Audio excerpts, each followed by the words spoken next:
The Philadelphia Eagles are one of the hottest teams in the NFL, and today we'll be looking into the Eagles' offense and more specifically, quarterback Jalen Hurts. We'll take a look at his performance and just the overall role he plays in this really good offense. What we break down in this video might just surprise you. You can't look at anyone on this offense without mentioning the spectacular running back, Saquon Barkley. Barkley, at running back, is in consideration to be the MVP of the NFL. Obviously, Saquon's a really good player and someone that makes this offense go round.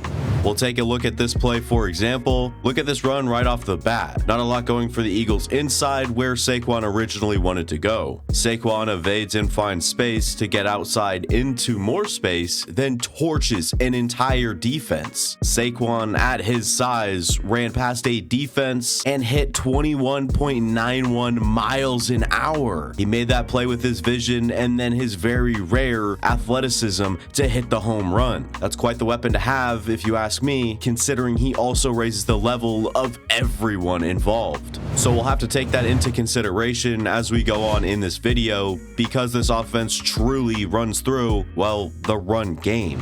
With so much focus on the run game, Jalen Hurts has a very different role than most quarterbacks playing in the National Football League. When I'm watching Jalen Hurts playing within the offense, I'm not watching someone that's asked to recognize and process a whole lot pre-snap, but mostly post-snap.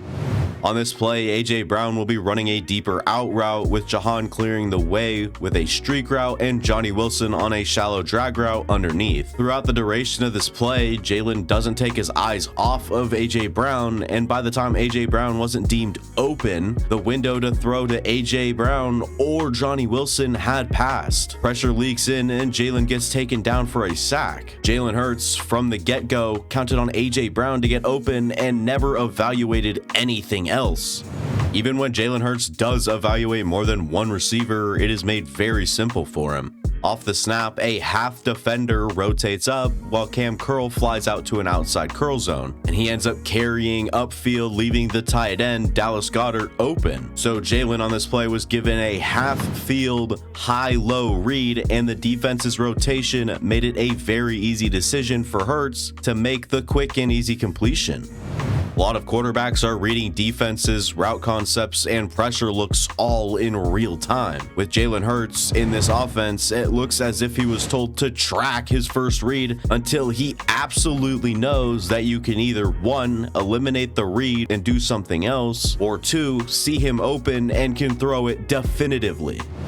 Here, we literally have 4 stop or sit routes across the board. Hurts' first read is Dallas Goedert, so he'll watch him and pass it once he's 100% open. It really doesn't get much simpler than that.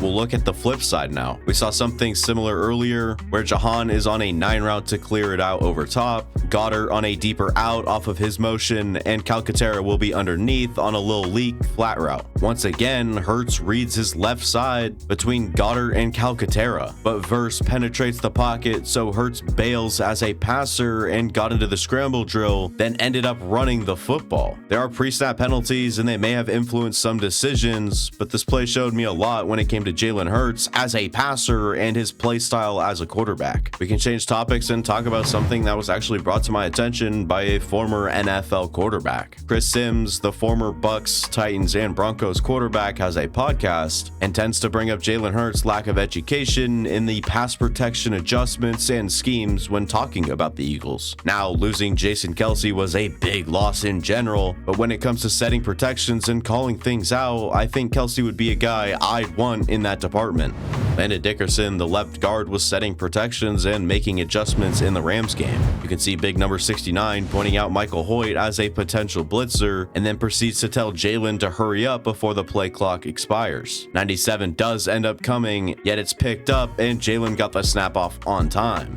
Another example from Dickerson. 97, Michael Hoyt approaches the line, so Landon Dickerson slides the line in that direction to cover the potential problem if 97's coming. They get everyone blocked and a successful run play is executed without Jalen Hurts lifting as much as a finger. You know what the best quarterbacks in the league do? They score, and efficiently so, in the red zone. And we're seeing Jalen Hurts rush for so many touchdowns this year and just throughout his career. The Eagles have had a total of 136 total plays in the red zone. That's great, and that's the 4th most in the entire league. But wait, they've only passed the ball 43 times in the red zone. That is tied for the 8th fewest in the entire league, which is all summed up to a percentage of 31.6%. I'll repeat this. They passed the ball on just 31.6% of their total plays ran inside of the 20-yard line. That is by far the least in the NFL. This team rarely relies on Hurts passing the ball and tends to lean a lot on the run game, which does involve Jalen. I don't think it's a bad thing, especially when they're still scoring 26.9 points per game on the season, but that's a really good indicator, to me at least, that they'd rather prevent the ball from being tossed up in the air and being put up for grabs than just relying on a strong run game that doesn't involve as much risk.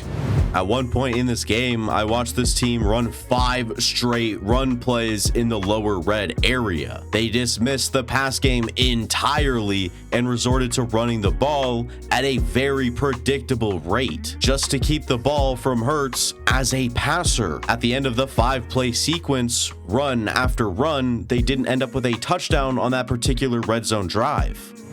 This offense is still very good on the ground, and credit for Jalen Hurts is deserved one way or the other. Jalen Hurts has the ability to be dangerous as a runner, but also when he's a potential runner. When Hurts is stranded out there, when other quarterbacks would have to dirt the ball or take a sack, that's when Jalen Hurts makes his money and separates himself with his aptitude as a playmaker. Quickly, watching the 2 pass catchers on the left side of this formation, you realize how bad this play really developed. Hurts then looks around trying to find something, and he covers his bases, but he has blockers, and on the ground, Jalen Hurts was able to pick up pretty substantial yardage after it looked like the play was pretty damned. This offense is already really imposing, and we know most of it's from the ground game, right? So how do we use the run to improve the pass? Play action. I don't know why this is the case, but the Eagles and Sirianni only uses play action on just 23.9% of their pass plays. So a team that runs the ball with the best of them barely even tries to use that to elevate their pass game. The play action percentage is almost exactly in the middle of the league, and for perspective, the Lions are number 1 by far, running play action nearly 40% of the time. I think if the Eagles can catch on to more modern trends for teams that run the ball well, they can only get better. I also wouldn't be opposed to seeing different concepts and variation in their plays. To me, this has been an irregular case where a simple offense has been more effective than you'd think. Everyone tends to think you need a Kyle Shanahan, Sean McVay, or some genius to be really successful. Turns out you just need one of the best rosters in football to play in unison and execute the plays that are called, good or bad. Anyways, that'll be it for thank you guys for watching. If you guys enjoyed, go ahead and like, go down, subscribe, go watch the past content on the channel. It would mean a lot. I'll see you guys next time. Deuces.